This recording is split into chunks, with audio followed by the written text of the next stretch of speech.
Hi good morning everyone. నా పేరు శివప్రసాద్ యాదవ్ అండి. సో, ఎక్స్‌క్లూజివ్‌లీ తెలుగు మీడియం గురించి డిజైన్ చేసిన క్లాసులకి నేను మీ అందరికీ వెల్కమ్ చెప్తున్నాను.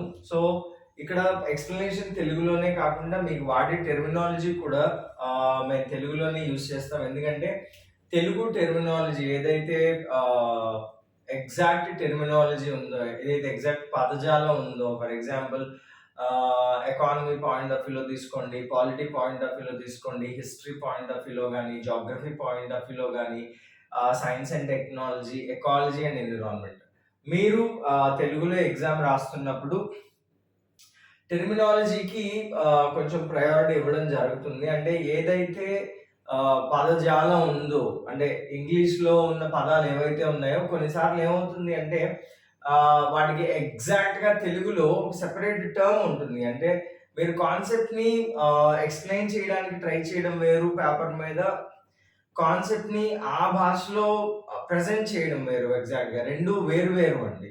సో, ఫస్ట్‌ది చాలా చాలా సింపుల్. సెకండ్‌ది చాలా చాలా కష్టం.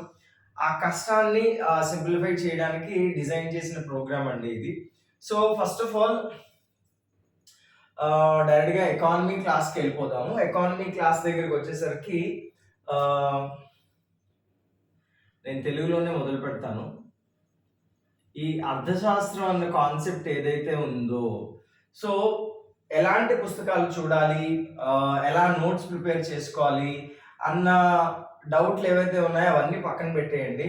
మేము రెగ్యులర్‌గా ఏవైతే క్లాసులు మీకు పంపిస్తామో వీడియో ఫార్మ్‌లో గానీ, ఆడియో ఫార్మ్‌లో కూడా మేము సపోర్ట్ చేస్తున్నాము.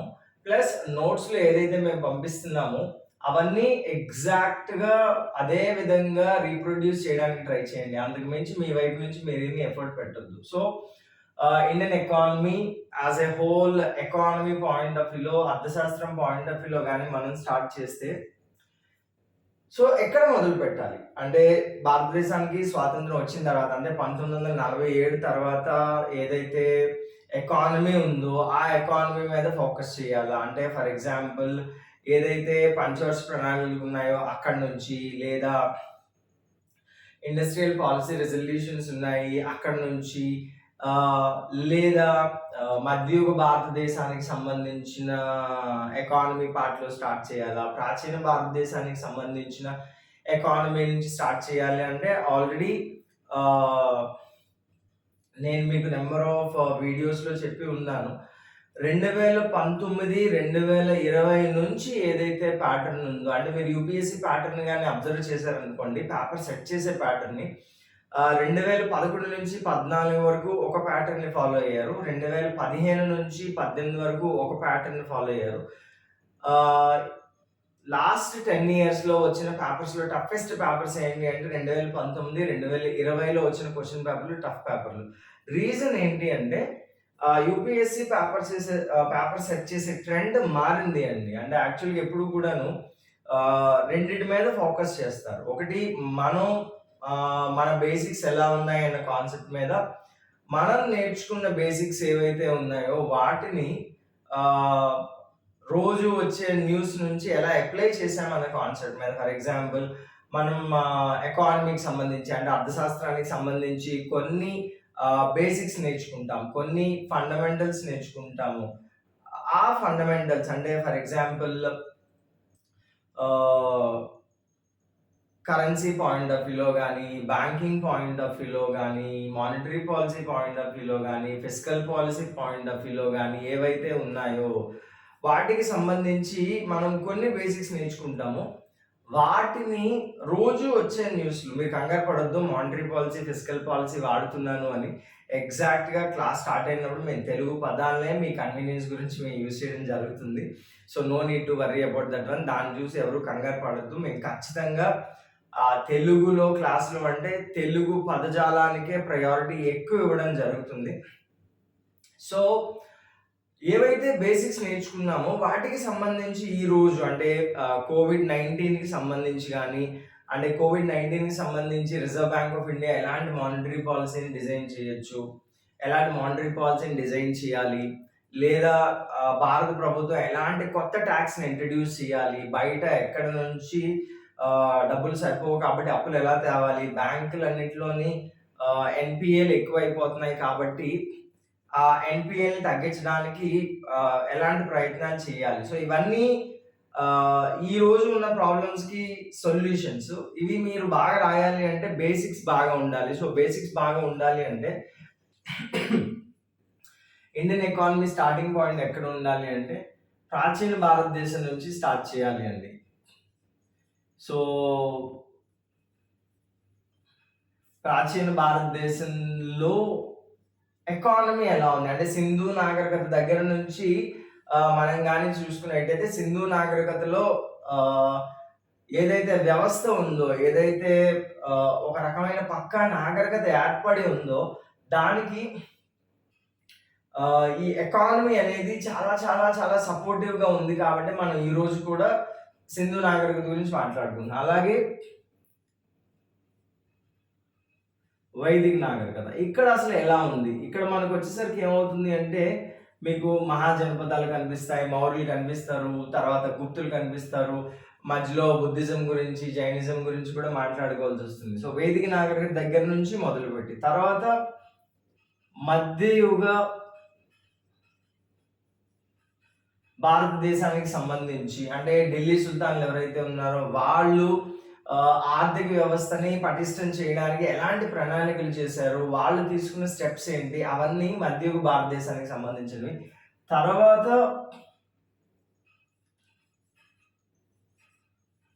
బ్రిటిష్ ఇండియాలో ఎలా ఉంది, 1947 నుంచి ఆర్థిక వ్యవస్థ ఎలా ఉంది. సో, ఇలాగ మనం గాని ఒకదాని తర్వాత ఒకటి చూసుకున్నాం అనుకోండి, ప్రాచీన భారతదేశం నుంచి అంటే సింధు నాగరికత దగ్గర నుంచి 1947 వరకు ఎకానమీని చూసి అక్కడ నుంచి మళ్ళీ ఎకానమీని మాట్లాడుకున్నాం అనుకోండి, ఒక కంప్లీట్ స్ట్రక్చర్ అనేది ఉంటుందన్నమాట. అంటే ఒక ఆర్డర్ అనేది ఉంటుంది. దీనివల్ల ఏమవుతుంది అంటే నాట్ ఓన్లీ ఎకానమీ అంటే ఎకానమీ పాయింట్ ఆఫ్ వ్యూలోనే కాకుండా హిస్టరీ పాయింట్ ఆఫ్ వ్యూలో కూడా, చరిత్ర పాయింట్ ఆఫ్ వ్యూలోను కూడా మనం చాలా చాలా చాలా ఇంపార్టెంట్ పార్ట్‌ని మనం కవర్ చేయగలుగుతాం అన్నమాట. సో, నా ఎకానమీ స్ట్రాటజీ ఎలా ఉంటుంది అంటే ప్రాచీన భారతదేశం దగ్గర నుంచి మొదలుపెట్టుకొని ఫర్ ఎగ్జాంపుల్ సింధు నాగరికత అంత పటిష్టమైన నాగరికత కింద ఏర్పడడానికి కారణాలేంటి? అంటే వ్యవసాయం అంత బాగా అభివృద్ధి చెందడమా?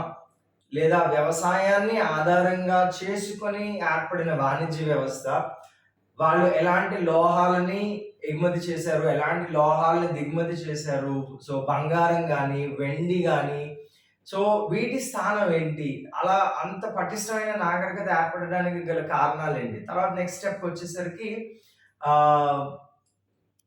ఎప్పుడైతే మీకు వేదిక కాలం మొదలవుతుందో, వేదిక్ పీరియడ్ స్టార్ట్ అవుతుందో, అది ఎర్లీ వేదిక్ పీరియడ్ అవనియండి, లాటర్ వేదిక్ పీరియడ్ అవనియండి. అంటే ఋగ్వేద కాలం నుంచి మనం చూసామనుకోండి ఎకానమీని కొన్ని కొన్ని కొన్ని బంగారానికి సంబంధించి కానీ, ట్యాక్స్‌లకి సంబంధించి కానీ కొన్ని కొన్ని విషయాలు మనకు తెలుస్తాయి. సో, దాన్ని ఎలాగ గ్రాడ్యుయల్‌గా బిల్డప్ చేసుకొని నెక్స్ట్ మనం మౌర్యుల కాలం, గుప్తుల కాలం తర్వాత మధ్యయుగ భారతదేశానికి వస్తాము. సో, మధ్యయుగ భారతదేశంలోకి వచ్చేసరికి ఏమవుతుందంటే ఢిల్లీ సుల్తాన్ల పాత్ర చాలా చాలా ఎక్కువ ఉంటది. తర్వాత మొఘలుల పాత్ర అంత మాట్లాడుకోవడానికి ఉండదు. యాక్చువల్‌గా నేను డిస్కస్ చేయను అంత. తర్వాత బ్రిటిష్ ఇండియాలో ఎలా ఉంది, తర్వాత 1947 మనకి స్వాతంత్రం వచ్చిన దగ్గర నుంచి ఎలా ఉంది. ఇది నేను చాలా ఆర్గనైజ్డ్‌గా తీసుకెళ్ళడానికి ప్రయత్నిస్తాను. సో, ప్రాచీన భారతదేశం నుంచి మనం స్టార్ట్ చేద్దాం. డైరెక్ట్‌గా క్లాస్‌లోకి వచ్చేద్దాం.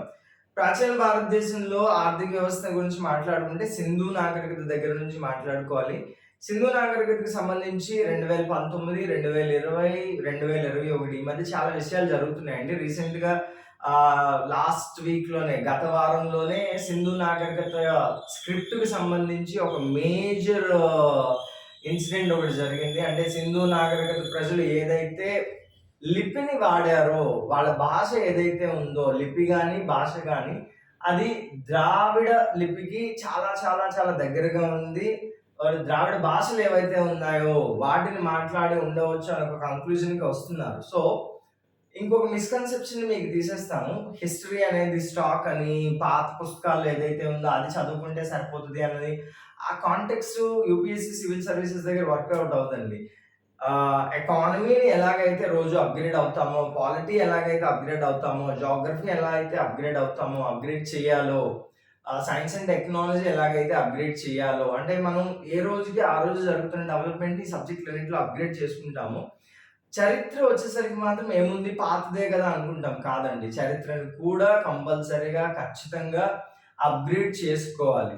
సో అంతా అనలైజ్ చేసిన తర్వాత మేము క్లాసులను డిజైన్ చేయడం జరుగుతుంది. సో ఎలాగూ సింధు నాగరికత దగ్గర ఉన్నాం కాబట్టి సింధు నాగరికతకి సంబంధించి ఏంటి అంటే సింధు నాగరికత గురించి చెప్పుకోవాల్సిన ముఖ్యమైన విషయం ఏంటి అంటే వాళ్ళకి మేజర్ అడ్వాంటేజ్ ఎక్కడ వచ్చిందంటే వ్యవసాయం దగ్గర వచ్చింది అండి. వ్యవసాయం గురించి మనం మాట్లాడుకుంటే ఇన్ అండ్ అరౌండ్ ఒక 7000 బీసీ దగ్గర సింధు నాగరికత ప్రాంతం ఏదైతే ఉందో ఈ సింధు నాగరికత ప్రాంతంలో వాతావరణం మార్పులు మొదలయ్యాయి. యాక్చువల్లీ ఈ వాతావరణం మార్పులు భూమి మీద చైనా ఏదైతే ఉందో ఆ సరౌండింగ్స్‌లో 13,500 బీసీ నుంచి మొదలైనయి. అందువల్లే మీకు భూమి మీద ఫస్ట్ వరిని పండించింది ఆళ్ళే. ఆ వాతావరణం మార్పులు దేనికి కారణమయ్యాయంటే వాతావరణం మార్పులు వర్షాలకు కారణమయ్యాయి. వర్షాల ఆధారంగా పంటలు పండడం మొదలైంది. ఆ పంటలు పండడంలో వరి ఫస్ట్ ఎక్కడ పండింది అంటే చైనాలో పండింది. దానికి కారణం ఏంటంటే అక్కడ వాతావరణం చేంజ్ అయింది ఫస్ట్. అంటే ఆ క్రెడిట్ మీరు ఎవరికి ఇవ్వాలి అంటే చైనీస్‌కి ఇస్తారా? లేదా సింధు నాగరికత ప్రజలకి ఇస్తారా? అంటే ఇక్కడ ఎవరికీ క్రెడిట్ ఇవ్వడానికి లేదు. కారణం ఏంటంటే అక్కడ పంటలు పండడానికి బేసిక్ కారణం ప్రజల యొక్క కంట్రిబ్యూషన్ కాదు అది. అది ఎవరి కంట్రిబ్యూషన్ అంటే వాతావరణంలో జరిగిన మార్పుల వల్ల జరిగింది అన్నమాట. సో అలాంటి మార్పులు సింధు నాగరికత ఉన్న ఎక్కడైతే సింధు నాగరికత ఏర్పడిందో ఆ ప్రాంతంలో ఎప్పుడొచ్చింది అంటే 7000 బీసీలో వచ్చింది అండి. బలూచిస్తాన్ ప్రాంతంలో వచ్చింది. బలూచిస్తాన్‌లో కూడా ఇప్పటికీ ఆ ప్లేస్ దగ్గర మీకు ఏదో ఒక ఎవిడెన్స్ దొరుకుతూనే ఉంటుంది. ఆ ప్లేస్ పేరు మెహర్‌గఢ్. సో ఎప్పుడైనా మనం అర్థశాస్త్రాన్ని గానీ అంటే ఎకానమీని గానీ హిస్టరీ చరిత్రను గానీ మొదలుపెట్టేటప్పుడు ఈ ప్లేస్‌ని ఈ ప్లేస్ గురించి మాట్లాడకుండా మనం మొదలుపెట్టకూడదు అండి. మీరు రాసుకోండి, రాసుకోండి ప్రాబ్లమ్ లేదు. ప్రొనౌన్సియేషన్ అదే కాబట్టి నో ఇష్యూస్. మెహర్‌గఢ్ అనే ప్రాంతంలో 7000 బీసీలో వ్యవసాయం అనేది మొదలైంది. ఇక్కడ మీరు అబ్జర్వ్ చేయండి. 7000 బీసీలో వ్యవసాయం మొదలై గ్రాడ్యువల్‌గా అంటే కాలక్రమేణా అభివృద్ధి చెంది 3500 బీసీ వచ్చేసరికి ఏమైంది అంటే ఒక రకమైన పట్టు సాధించారు వ్యవసాయం మీద. అంటే ఎలాంటి పంటలు మనకి ఏం పంటలు కావాలి? మనకి వరి కావాలా? మనకి పత్తి కావాలా? మనకి బార్లీ కావాలా? మనకి గోధుమలు కావాలా? లేదా మనకి నువ్వులు పండించాలా? ఇలాంటి దాని మీద పీపుల్‌కి ఒక రకమైన క్లారిటీ వచ్చింది. ఎప్పుడైతే ఈ క్లారిటీ వచ్చిందో వాళ్ళకి కావాల్సినవి పండించుకోవడమే కాకుండా ఎక్కువ పండించడం మొదలుపెట్టారు ఈ పార్ట్‌లో 3500 బీసీ 3500 బీసీ దగ్గర నుంచి. సో ఇక్కడ నుంచి ఏమైందంటే ఒక రకమైన వ్యవసాయానికి సంబంధించిన విప్లవం మొదలైంది. దానివల్ల వీళ్ళు ఎక్కువ పండించడం, ఎక్కువ స్టోర్ చేయడం మొదలుపెట్టారు. సో 2000 ఈ పీరియడ్ నుంచి ఈ పీరియడ్‌కి వచ్చేసరికి ఏంటి అంటే ఇది అంతా వ్యవసాయం అనేది చాలా చాలా చాలా ఉన్నత స్థితిలో ఉంది అండి ఇక్కడ. సో 7000 బీసీలో నుంచి 3500 బీసీకి వచ్చేసరికి వ్యవసాయం అనే కాన్సెప్ట్ ఏదైతే ఉందో అది బాగా ఒక పటిష్టమైన వ్యవస్థ, you can call it as a system. Actually ఒక పటిష్టమైన వ్యవస్థ ఏర్పడింది వ్యవసాయాన్ని ఆధారం చేసుకొని. ఎప్పుడైతే కావాల్సిన దానికన్నా ఎక్కువ పండించారో అప్పుడే ధాన్యాగారాలు అనే కాన్సెప్ట్ వచ్చింది. పండిన దాన్ని బయట దేశాలకి, బయట ప్రాంతాలకి ఎగుమతి చేయడం అనే కాన్సెప్ట్ మొదలైంది అండి. సో ఇక్కడ నుంచి ఇక్కడ వరకు ఏంటి అంటే వీళ్ళు వ్యవసాయం అనే కాన్సెప్ట్ నుంచి నగర నాగరికత వైపు టువర్డ్స్ అర్బన్ అన్నమాట. సో నగరాలను ఏర్పాటు చేసుకోవడం మొదలుపెట్టారు. 1500 బీసీ వచ్చేసరికి ఏంటి అంటే ఈ పీరియడ్ అంతా ఏంటంటే పీక్స్‌లో ఉండడం అన్నమాట. ఇంక ఇక్కడ నుంచి మీరు చెప్పుకోవచ్చు సింపుల్‌గా ఏంటి అంటే డౌన్‌ఫాల్ ఇది. కాలక్రమేణా సింధు నాగరికత అనేది కొలాప్స్ అవ్వడం మొదలుపెట్టింది. సో ఇది యాక్చువల్‌గా స్ట్రక్చర్ ఏంటి అంటే వ్యవసాయానికి సంబంధించి మీరు గాని ఒక టైమ్ లైన్ ఎయ్యాలి అనుకుంటే 7000 బీసీలో ఇన్ అండ్ అరౌండ్ వ్యవసాయం, కొన్ని పుస్తకాల్లో 9000 బీసీ కూడా ఉంటుంది. సో, ఎక్కువ కన్‌ఫ్యూజ్ అవ్వాల్సిన అవసరం లేదు. సో, ఇక్కడ నుంచి ఇక్కడ వరకు వచ్చేసరికి ఏంటంటే, వ్యవసాయం మీద ఒక రకమైన పట్టు సాధించారు. పట్టు సాధించడం వల్ల ఏమైందంటే, వాళ్ళకి ఏమి కావాలో వాళ్ళకి అర్థమైంది. సో, ఆ పర్టిక్యులర్ పంటని పండించడం మొదలుపెట్టారు. ఎక్కువ పండించడం మొదలుపెట్టారు. ధాన్యాగారాల్లో స్టోర్ చేయడం మొదలుపెట్టారు. అందువల్ల ఏమైంది అంటే, అక్కడ నుంచి ఎగుమతులు చేయడం వల్ల ఎలా అయినా మీరు వస్తు మార్పిడి విధానం ద్వారా ఉంది అనుకోండి, లేదా అక్కడ కాయిన్ సిస్టమ్ ఏదో ఉంది అనుకోండి, లేదా ఏదో కరెన్సీ ఉంది అనుకోండి. ఏ రకంగా అయినా చాలా చాలా చాలా ఒక పరిణితి చెందిన వ్యవస్థ ఏర్పడింది. దానివల్ల ఏమైంది అంటే నగర నాగరికత వైపు వెళ్లారు. సో, అక్కడ నుంచి అంటే క్రెడిట్ అంతా ఈ టైమ్ లైన్ చెప్పడంలో గనక నా ఉద్దేశ్యం ఏంటి అంటే, ఈ క్రెడిట్ అంతా ఎవరికివ్వాలి అంటే మీరు వ్యవసాయానికివ్వాలి. సో, సింధు నాగరికతకి సంబంధించి మనం ఈ పాయింట్ ఆఫ్ వ్యూలోనే మాట్లాడగలం. ఎప్పుడైతే వ్యవసాయం ఎక్కువయిందో, వాళ్ళ స్థాయి కాలక్రమేణా పెరగడం జరిగింది. అందుకే మీరు సింధు నాగరికతకి సంబంధించిన శిథిలాలు గాని చూసారనుకోండి. ఒకవైపు నగరానికి ఒకవైపు అంతా ధనిక వర్గం ఉండే ఇల్లు కనిపిస్తే, ఒకవైపు మధ్య తరగతి వర్గం ఉండే ఇల్లు కనిపిస్తే, ఒకవైపు శ్రామికులు ఎవరైతే ఈ ధాన్యాన్ని గాని, పత్తిని ఉడికేవారు గాని, వీళ్ళందరూ ఉన్న ఇల్లు సెపరేట్‌గా కనిపించడానికి కారణం ఏంటి అంటే, స్థాయి పెరిగింది. వ్యక్తి సమాజంలో సంపాదన పెరిగే కొద్దీ ఏమవుతుంది అంటే, స్థాయి పెరుగుతుంది అన్నమాట. దాన్ని సోషియో ఎకనామిక్ స్టేటస్ అంటాం గదా మనం. సో, ఆ సామాజిక స్థాయి ఎందుకు పెరుగుతుంది అంటే, అది తను సంపాదిస్తున్న ఆదాయం మీద ఆధారపడి ఉంటుంది. సో, సమాజంలో ఆ పర్టిక్యులర్ ఇండివిడ్యువల్‌కి లేదా ఆ వ్యక్తికి స్థాయి పెరగడం వల్ల మనం అన్ని వర్గాల్ని సింధు నాగరికతలో చూడగలిగాం.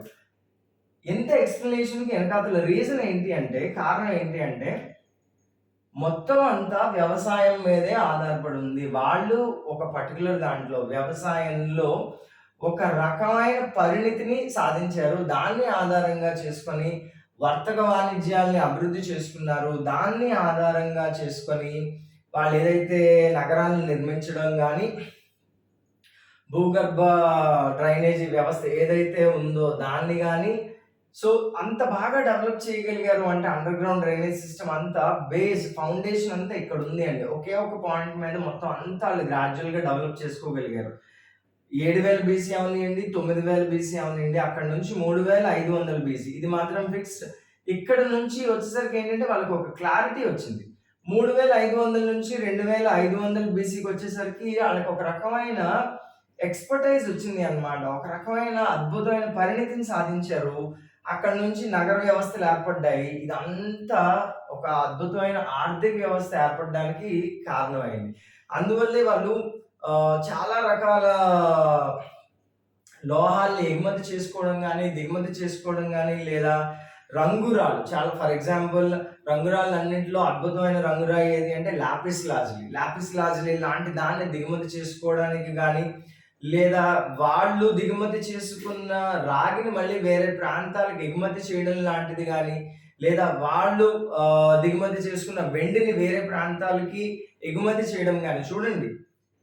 వేరే ప్లేస్‌లో నుంచి వాళ్ళు రాగిని దిగుమతి చేసుకునేవారు. మళ్ళీ వేరే ప్లేస్‌కి రాగిని ఎగుమతి చేసేవారు. అంటే ఆ రోజుల్లోనే ఆళ్ళకి ఎకానమీ మీద ఎంత పర్టిక్యులర్ గ్రిప్ ఉందో చూడండి. అంటే ఎక్కడైతే అవైలబిలిటీ లేదో, వాళ్ళు ఎక్కడి నుంచి తక్కువకి తెచ్చుకోగలరో అక్కడి నుంచి తెచ్చుకొని, ఎక్కడ అస్సలు ఫెసిలిటీస్ లేవు, అసలు పాసిబిలిటీ లేదో అలాంటి ప్లేస్‌లకి ఎగుమతి చేసేవారు. అంటే ఎప్పుడైనా సరే ఏదైనా వస్తువుని గానీ, ఏదైనా సేవల్ని గానీ మనం తీసుకుంటున్నామంటే అంటే గూడ్స్ అండ్ సర్వీసెస్ అంటాం గదా! మనకి అవి అందుబాటులో లేకపోతేనే మనం తీసుకుంటాం. కానీ మన గురించి కాకుండా తక్కువ ధరకొస్తున్నాయని మనం తీసుకొని మళ్ళీ వాటిని వేరే వాళ్ళకి ప్రొవైడ్ చేయడం అనేది చాలా చాలా చాలా దాన్నేమంటారంటే ఒక రకమైన అద్భుతమైన పరిణితి ఆర్థిక వ్యవస్థకి సంబంధించి. సో, అది ఆ రోజుల్లోనే జరిగింది. మీరు కావాల్సిన డేట్లు చూడండి. ఒకటేమో 3500 బీసీ, ఒకటేమో 2500 బీసీ, 1500 బీసీ. అంటే ఎంత మీరు రఫ్‌గా చూసుకున్నా ఇవొక 2000 సంవత్సరాలు, ఇదొక 3500 సంవత్సరాలు అంటే 5500 సంవత్సరాల క్రితం వాళ్ళకి ఒక అద్భుతమైన వ్యవస్థని ఏర్పాటు చేసుకున్నారు. సో, ఇంత అద్భుతమైన వ్యవస్థని మనం మాట్లాడకుండా 1947 తర్వాత మొదటి పంచవర్ష ప్రణాళికలో ఎందుకు ఏం మాట్లాడారు? మొదటి పంచవర్ష ప్రణాళిక ఏ నమూనాని ఆధారంగా చేసుకున్నారు? అది హారడ్ డామర్ మోడలా? మహాలోన్బిస్ మోడలా? ఇలాగ చూడడం అనేది ఏమవుతుంది అంటే ఒక రకమైన ఫూలిష్‌నెస్ అవుతది అండి. ఎందుకంటే భారతదేశానికి సంబంధించి ఇంత అద్భుతమైన ఆర్థిక వ్యవస్థ ఉంది. ఇది వదిలేసి 1947 వరకు బ్రిటిష్ ఆళ్ళు మనకేం జేశారు? 1947 తర్వాత మనం ఏం చేసుకున్నాం అనేది అంత కరెక్ట్ కాన్సెప్ట్ కాదు. పర్సనల్ పాయింట్ ఆఫ్ వ్యూలో గాని, యాస్ ఎన్ ఇండియన్ అన్న కాన్సెప్ట్‌లో గాని, అన్నిటికన్నా మించి ఎగ్జామినేషన్ పాయింట్ ఆఫ్ వ్యూలో గాని. ఎందుకంటే యూపీఎస్‌సి ఈ మధ్య ఈ కాన్సెప్ట్‌ల మీద ఎక్కువ ఫోకస్ చేస్తుంది. కావలిస్తే మీరు లేటెస్ట్ లాస్ట్ బడ్జెట్ ఏదైతే ఉందో అందులో నిర్మలా సీతారామన్ స్పీచ్ గాని మీరు చూసినట్టయితే బడ్జెట్ స్పీచ్ యాక్చువల్‌గా బడ్జెట్‌కి సంబంధించిన ప్రసంగం ఏదైతే ఉందో, అది మన ప్రాచీన నాగరికతలో ఎవరైతే ఎకానమీని డెవలప్ చేశారో, వాళ్ళని మెన్షన్ చేస్తూ స్టార్ట్ చేశారు. కాబట్టి ఖచ్చితంగా 2021లో ఈ పాయింట్ ఆఫ్ వ్యూలో ఒక క్వెషన్ రావడానికి చాలా చాలా ఛాన్సెస్ ఉన్నాయండి. అలాగా కోరిలేట్ చేసుకోవాలి. ప్రెజెంట్ జరిగే పాయింట్స్ అన్నిటిని అబ్జర్వ్ చేస్తూ దానికి సంబంధించిన పాయింట్ హిస్టరీలో ఎక్కడుంది, జియోగ్రఫీలో ఎక్కడుంది, ఎకానమీలో ఎక్కడుంది అని మనం లింకప్ చేసుకోవాలి. ఎలాగైతే నేను 2021 బడ్జెట్‌లో చెప్పిన దాన్ని ఈ పాయింట్‌తో రిలేట్ చేశాను. కావాల్సితే మీరు ఒకసారి నిర్మలా సీతారామన్ గారి బడ్జెట్ ప్రసంగాన్ని ఒకసారి చూడండి. ఆ ప్రసంగానికి స్టార్టింగ్ లైన్స్ ప్రాచీన భారతదేశంలో మనకి చాలా గొప్ప ఆర్థిక వ్యవస్థ ఉండేది అన్న పాయింట్‌తోనే ఆవిడ స్టార్ట్ చేశారు. అందుకే నేను శ్రేణుల మీద గాని, శ్రేష్ఠుల మీద గాని, జెట్టాకా మీద గాని, లేదా కార్వానీల మీద గాని, సర్రాఫ్‌ల మీద గాని ఫోకస్ చేయడానికి మేజర్ రీజన్ ఇదే. సో, ఎకానమీ ఒకటే కాదు. ఏ సబ్జెక్ట్‌నైనా మనం కూర్చొని ప్రశాంతంగా ప్రస్తుతం ఏం జరుగుతుంది? యాక్చువల్‌గా మనం చిన్నప్పుడు చదువుకున్న ఓపెన్‌గా మాట్లాడుకుందాం. మనం చిన్నప్పుడు చదువుకున్న పుస్తకాల్లో ఏముంది? రెండిటిని కలిపితే సివిల్ సర్వీసెస్ అయిపోయింది అండి. సో, ఎలాగో ప్రాచీన భారతదేశంలో సింధు నాగరికత దగ్గర నుంచి మొదలుపెట్టాను కాబట్టి ఇది అండి. అంత అద్భుతమైన వ్యవస్థ ఉండడానికి కారణం ఏంటి అంటే, ఈ టైమ్ లైన్‌ని మీరు ఒకసారి ప్రాక్టీస్ చేయాలి. ఇది 7000 బీసీయా, 9000 బీసీయా అనే కాంట్రోవర్సీని పక్కన పెట్టేస్తే, ఇక్కడి నుంచి ఇక్కడికి ఒక రకమైన అద్భుతమైన పరిణితి జరిగింది వ్యవసాయంలో. చాలా నేర్చుకున్నారనమాట. రీజన్ ఏంటి అంటే, వ్యవసాయం అనేది ఎలా ఉంటుందంటే, పంట పండడం అనేది ఎలా ఉంటుంది అంటే, ప్రకృతి దానంతట అదే దాన్నేమంటారంటే న్యాచురల్ ఫార్మింగ్ అంటారు చూసారా? దానంతట అదే కొన్ని మనకిస్తది. ఫర్ ఎగ్జాంపుల్ అడవుల్లో ఏవైతే దొరుకుతున్నాయో అవి మనం పండించం. తేనె గాని, లక్క గాని, చింతపండు గాని ఇవన్నీ కూడా ఏంటంటే అడవుల్లో దొరికేవి అవి. ప్రకృతి దానంతట అది పండించడం అనే కాన్సెప్ట్‌ని చూసుకుంటుంది అన్నమాట. అది కాకుండా ఏం పండించాలి? ఎలా పండించాలి? ఎంత నీరు పెట్టాలి? ఏ పంటకి ఎంత టెంపరేచర్ ఉండాలి? అలాగ గాని చేసామనుకోండి, అది మన ఇన్వాల్వ్‌మెంట్ ఉన్నది అన్నమాట. సో, పండడం అనే కాన్సెప్టు లేదా పండించడం అనే కాన్సెప్టు 2 రకాల కింద ఒకటి ఉంటది. ఒకటి నేచర్ మీద డిపెండ్ అయ్యి ఉంటదండి.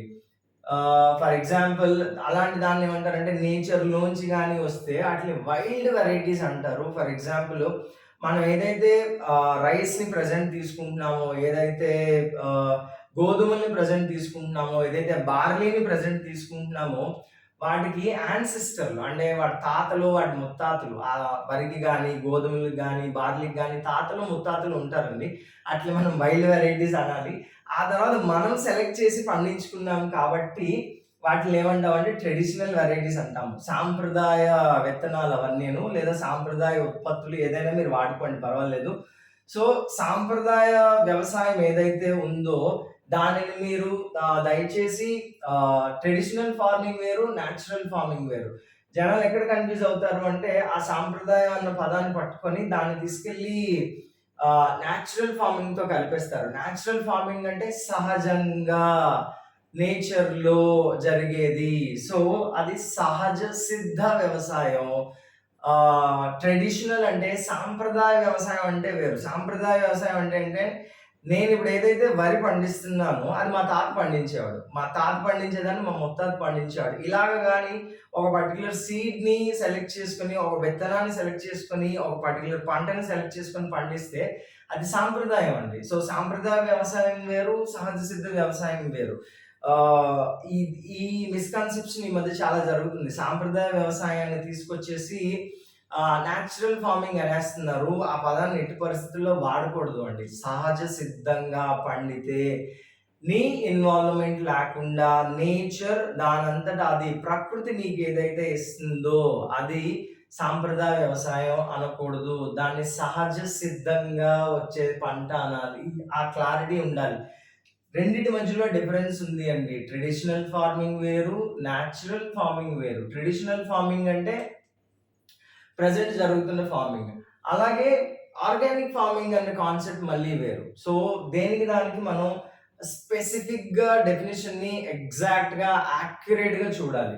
సో, ఇక్కడ జరిగిందేంటంటే 7000 బీసీ నుంచి 3500 బీసీ వరకు జరిగింది సహజ సిద్ధ వ్యవసాయం. 3500 బీసీ నుంచి 2500 బీసీ వరకు జరిగింది ఏంటి అంటే సాంప్రదాయ వ్యవసాయం. రెండిటికి తేడా ఉంది.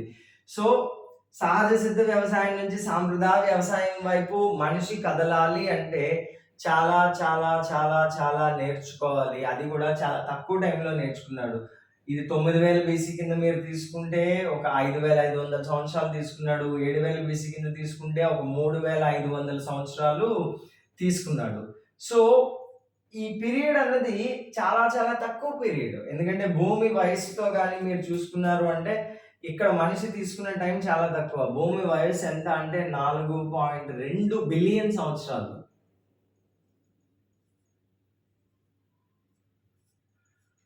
సో, ఇంత పీరియడ్‌లో మనిషి ఇంత తక్కువ టైంలో వ్యవసాయం మీద అద్భుతమైన పట్టు సాధించాడు. ఆ సాధించిన పట్టును ఆధారంగా చేసుకొని నగరాలు నిర్మించాడు. అద్భుతంగా వర్తక వాణిజ్యాలు చేశాడు. చాలా చాలా ఎక్కువ సంపాదించాడు. తర్వాత కొలాప్స్ అయిపోయాడు అంటే మనం ఏం చేయలేమండి. ఎందుకు సింధు నాగరికత ఎందుకు కొలాప్స్ అయిపోయింది అంటే ఎగ్జాక్ట్ రీజన్ ఈ రోజుకి ఎవరికీ తెలియదు. సో, అది మనం వదిలేసి వాళ్ళు ఎక్కడైతే అభివృద్ధి చెందారో దాని మీదే ఫోకస్ చేద్దాం. సో, ఫోకస్ పాయింట్ అయితే ఇది అండి. వ్యవసాయాన్ని ఆధారంగా చేసుకొని నగరాలు నిర్మించారు. నిర్మిస్తూ ఏ లోహాలు మనకి కావాలి, ఏ లోహాలు మనకు బాగా అందుబాటులో ఉన్నాయి, ఏ లోహాలు మనం కంపారిటివ్‌లీ మిగతా ఆటిలతో కంపేర్ చేస్తే తక్కువకి తెచ్చుకోవచ్చు. బార్టర్ సిస్టమే వస్తు వినిమయ పద్ధతి అయినా కూడా, వస్తు మార్పిడి పద్ధతి అయినా కూడా ఎలాగ మనం తక్కువకి తెచ్చుకోవచ్చు అన్న కాన్సెప్ట్‌లో ఈళ్ళు చాలా చాలా మంచి ఎక్స్‌పర్ట్‌లు. సో, ప్రాచీన భారతదేశంలో సింధు నాగరికత గురించి గాని, సింధు నాగరికతకి సంబంధించిన ఆర్థిక వ్యవస్థను గురించి గాని మాట్లాడాలి అంటే, మనం ఇలాగ మొదలుపెట్టకుండా నెక్స్ట్ స్టెప్‌లోకి ఎట్టి పరిస్థితుల్లోనూ వెళ్ళకూడదండి. దాన్ని ఆధారంగా చేసుకొని మనం ఏమైనా మాట్లాడుకోవచ్చు. ఓకే. నగరాలు నిర్మించారు. ఓకే. ఎంత బాగా నిర్మించారు. మిగతా ఆళ్ళలో కంపేర్ చేసుకుంటే వీళ్ళు ఎలాగ డిఫరెంట్? ఏ పాయింట్ ఆఫ్ వ్యూలో వీళ్ళకి, వాళ్ళకి చాలా అద్భుతమైన తేడాలున్నాయి. వీళ్ళు ఎందులో ఎక్కువ ఇలాంటి మాటలన్నీ మాట్లాడుకునే ముందు మనం ఇది మాట్లాడుకోకపోతే మాత్రం ఏమీ జరగదు అండి. నా నెక్స్ట్ వీడియోలో దీని తర్వాత కాన్సెప్ట్‌ని నేను డీటెయిల్‌గా డిస్కస్ చేస్తాను. తెలుగు మీడియం స్టూడెంట్స్ అందరికీ నేనిచ్చే ఇన్‌స్ట్రక్షన్ అనుకోండి, రిక్వెస్ట్ అనుకోండి. స్టార్టింగ్‌లో మేము స్లోగా ఎళ్తాము. గ్రాడ్యుయల్‌గా కంటెంట్‌ని ఇంక్రీజ్ చేయడం జరుగుతుంది. సో, ఇది చాలా ఫ్రెష్‌గా ఆగస్ట్ 27th బ్యాచ్ గురించి డిజైన్ చేసిన వీడియో. ఆగస్ట్ 25th మేము ఏదైతే బ్యాచ్ స్టార్ట్ చేసామో మిగతా స్టూడెంట్స్ పాయింట్ ఆఫ్ వ్యూలో మళ్ళీ ఫ్రమ్ ద బిగినింగ్ చెప్పమన్నారు కాబట్టి ఇది ఆగస్ట్ 25th క్లాస్ కాదండి ఇది. So, exclusively August 27th batch గురించి వాళ్ళు చూపిస్తున్న ఇంట్రెస్ట్‌ని బేస్ చేసుకొని మేము పెట్టిన అడిషనల్ ఎఫర్ట్ ఇది. మా ఎఫర్ట్‌ని మీరు అర్థం చేసుకుంటారనుకుంటాం. ఎందుకంటే ఈ రకమైన ఎక్స్‌ప్లనేషన్ ఇవ్వాలి అంటే ఎకానమీ మీద ఎంత గ్రిప్ ఉండాలో, చరిత్ర మీద కూడా అంతే గ్రిప్ ఉండాలి. ప్లస్ జాగ్రఫీ మీద కూడా అంతే గ్రిప్ ఉండాలి. మేము ప్రాచీన భారతదేశంలో ఆర్థిక వ్యవస్థను మాట్లాడేటప్పుడు చరిత్ర మాట్లాడతాము. ఆ కాలంలో ఆర్థిక వ్యవస్థ ఎలాగా అభివృద్ధి చెందింది అని మాట్లాడతాము. ఎట్ ద సేమ్ టైమ్ జాగ్రఫీకి గూడా మేము అంతే ప్రయారిటీ ఇస్తాం. సో, ఒకేసారి మీరు ఎక్కువ సబ్జెక్టులు నేర్చుకునే ఛాన్స్ ఉంటుంది కాబట్టి స్లోగా, గ్రాడ్యుయల్‌గా నేర్చుకోండి. మేము ఎంత కంటెంట్ అయితే రోజుకి చెప్తామో అంత కంటెంట్‌ని కంప్లీట్ చేసుకోవడానికి ట్రై చేయండి. స్టార్టింగ్‌లో స్లోగా ఉన్నాము. అరే! ఇంత ఎందుకు అయింది? చాలా తక్కువ నేర్చుకుంటున్నాం అనే కాన్సెప్ట్‌లో ఉండొద్దు. ఎందుకంటే గ్రాడ్యుయల్‌గా కంటెంట్ పెరిగితే మీ మీద లోడ్ కూడా అలాగే పెరుగుతది. మీరు అసైన్‌మెంట్‌ల ఫార్మ్‌లో గానీ, క్విజ్‌ల ఫార్మ్‌లో గానీ, టెస్ట్‌ల ఫార్మ్‌లో గానీ చాలా చాలా ఎక్కువ రీప్రొడ్యూస్ చేయాల్సి వస్తది మళ్ళీ. సో, స్టార్టింగ్‌లో ఇలా స్లోగా ఉంటేనే మీరు చాలా బాగా ఊపిరి తీసుకోవడానికి అవుతుంది. సో, ఇది ఇంట్రడక్టరీ సెషన్ అండి. సో, ఇది మన బిగినింగ్. నాకు తెలిసి మీకు తెలియని కొన్ని విషయాలు నేను ఈరోజు క్లాస్‌లో చెప్పాను అని అనుకుంటున్నాను. మా అప్రోచ్ అయితే ఇలాగే ఉంటుంది. ఆహ్, నేను మళ్ళీ ర్యాపిడ్ క్లాస్‌లో మిమ్మల్ని మీట్ అవుతాను. ఎకానమీ పాయింట్ ఆఫ్ వ్యూలో. థాంక్ యూ అండి.